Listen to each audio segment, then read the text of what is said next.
Welcome to the WRAL Daily Download. I'm Elizabeth Holmes. A state program designed to protect North Carolinians from others charged with sexual assault, domestic violence, stalking, etc. needs more money. Paul Specht joins us now to talk about this money, this program, and what its leaders are asking for. Paul, thanks for joining us. Hey, thanks for having me. So what is this program for people who haven't heard about it? Okay, it goes by an acronym, CJIN, and that's CJIN, and that stands for the Criminal Justice Information Network, and it started back in 2019 after the death of a woman named Caitlin Whitehurst. Her boyfriend murdered her, and I guess there were protective orders out, but obviously they did not do enough to protect her. So the state started this program that uses ankle monitors to track defendants in domestic abuse cases, stalking cases, things like that.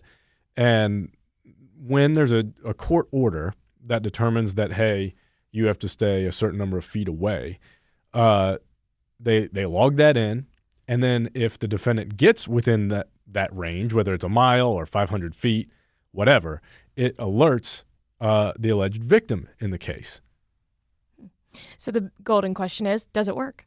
Well, the director of this program spoke at the legislature today and said they've never had a murder while this technology was in use. And it's used right now in 63 counties. They have about 1,400 units in the field. And, you know, she says it's done a good job of letting people know when their alleged assailant is nearby. In fact, our colleague Caroline Yaffa spoke to a woman today who said that it once saved her life. She got the alert. She thought someone was coming after her. It enabled her to go to a safe space. She called 911, and in the meantime, she was on the phone with the operating system, separate from 911, that accompanies this GPS monitoring system. They have their own dispatcher or person that they can call and or that calls them and alerts them. That's fascinating. And it seems like from your reporting too that this also maybe gives a certain level of freedom to someone who might even have to wear one of these things. Right. That's what prosecutors have said when we talk to them in various counties. We talked to the district attorney for Chatham and Orange counties today. We've previously spoken to the district attorney of Johnston County, and they sort of see it as a win-win. The defendants in these cases get some freedom. They're facing a judge. The judge, in many cases, I assume, has questions about how much can I trust you back out in the community? Should I just put you in jail? And of course, I'm paraphrasing what I assume goes on. And instead, there's this opportunity for the defendant to go free so long as he agrees to wear this monitor.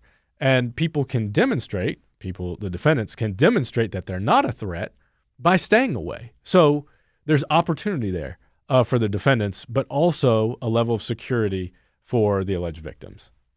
So obviously the big focus of today was the fact that people are asking for money for this program. Why is the funding in limbo right now?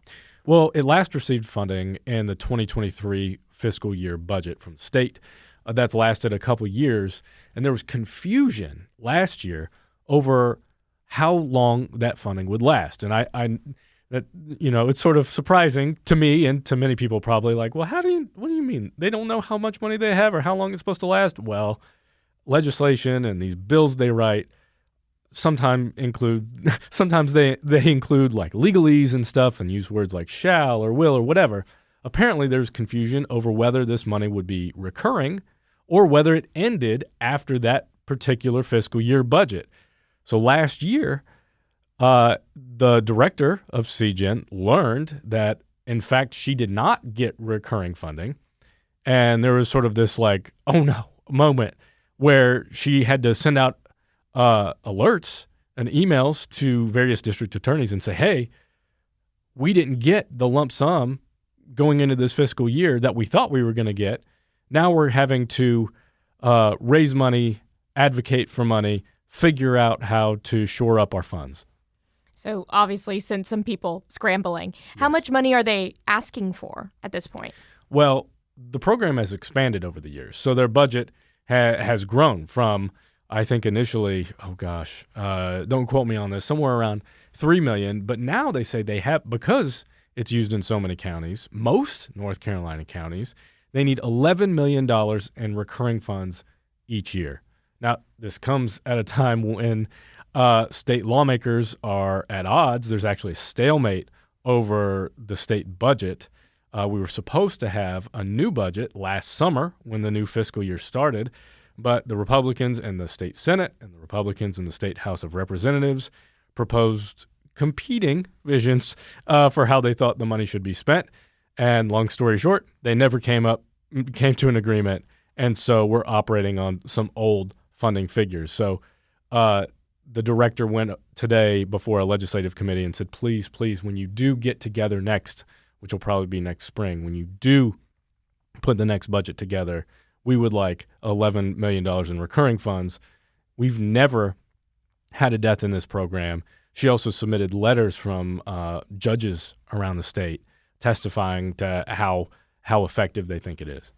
Right. I remember reading Tony King, district court judge from Fayetteville, calling this a, quote, lifeline. That's right. And we heard in person today from a district court judge from Pitt County, and he gave a really emotional testimony and story about a person that he knew out in eastern North Carolina who was it was a woman who had a protective order against a man, and she'd done everything right. He even sort of got into the details of, if you think you're being stalked, you're supposed to park a certain way so it's easy to get out of your driveway and things like that. He said she did everything right.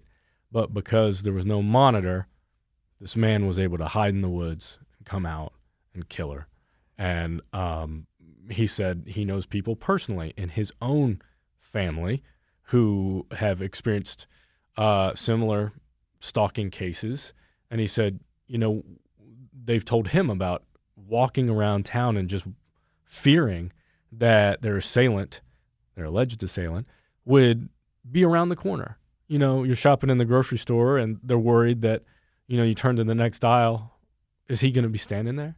And so he said this brings a sense of comfort to people who are in these situations. And, we all know that, domestic violence cases are pretty volatile. So that was powerful.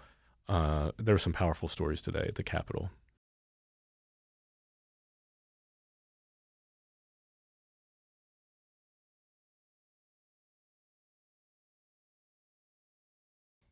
I guess hearing those stories, and multiple stories that kind of sound the same, unfortunately, what does that say about just kind of the state of restraining orders right now if this program is being so heavily touted by judges, lawmakers, saying this is a lifeline? What does that say about current North Carolina law right now?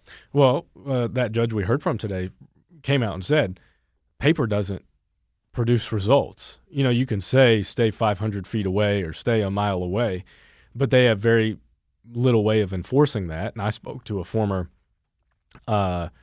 police chief in the hallway afterward, and she said, as much as we would like to have an officer, stationed or parked outside someone's home to keep them safe and make sure, we just don't have the capacity to do that.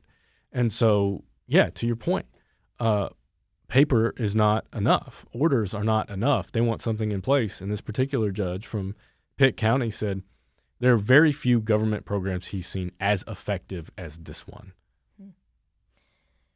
And speaking of the strain on law enforcement, and something that I think that we as a station have talked about a lot is the strain on the incarceration system right now. How does this play a role in that strain as well, kind of from the other end of the spectrum? Right. And so we've seen, prisons overcrowded at points, jails overcrowded at points.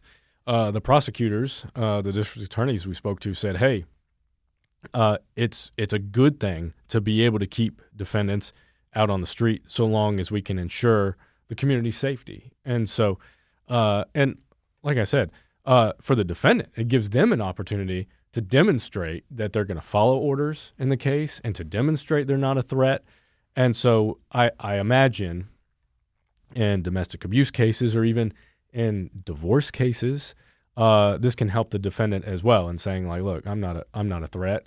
You know, you can use your imagination here and say, like, okay, if someone is being accused of this wrongfully, they can demonstrate that through this program as well. Right. And it seems like it would also take the strain off of someone having to be potentially locked up, and putting that strain on an already strained system. Yeah, of course. So that's really fascinating. Obviously, you've been following this for a while. Any other big key takeaways or anything else to look forward to for the future that we didn't already talk about? Lawmakers, this is one of those issues where they all say they're on the same page, right?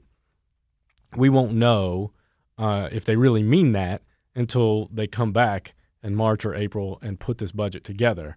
I imagine that it'll have to be done through a budget bill. Potentially they could do it in isolation and say, hey, there's a special program, let's discuss this off to the side, apart from the disagreements we're having. I wouldn't get my hopes up on that, but it sounds like they do need an infusion of cash to continue operating at their current levels and potentially expand. I spoke to the director afterwards. She said, hey, you're not going to find a 100% efficiency rate like we have in keeping people alive in many other programs. And she said she's flying out to California tomorrow to talk to someone out there about potentially starting it in that state. So it's just something to keep an eye on. And one of the district attorneys we spoke to today, the one for Chatham and Orange counties, he said, look, we don't have, if they don't fund this, we don't have a backup plan. People may take issue with CGen or whatever. There's sometimes politics behind the scenes that we don't know about. He said, that doesn't matter. If this program turns off, we don't have a way of protecting people. It's not like, if they don't have something at Walmart, you can go to Target or whatever. That system's not set up. And so if it does shut down, our audience here in Raleigh will hear about it because these district attorneys will have to tell victims, hey, we don't have a way of tracking your alleged assailant right now. So, if something does happen, it'll be breaking news, and I assume we'll be right back here talking about it on the Daily Download. Yeah, well, we appreciate your insight and your reporting, so thanks for talking with us today. Thanks for having me. And thanks for listening. And if you listen to this podcast on WRAL.com, remember you can always listen anywhere you get your podcasts. That includes Spotify and on Apple Podcasts. Be sure to follow the show so you don't miss an episode.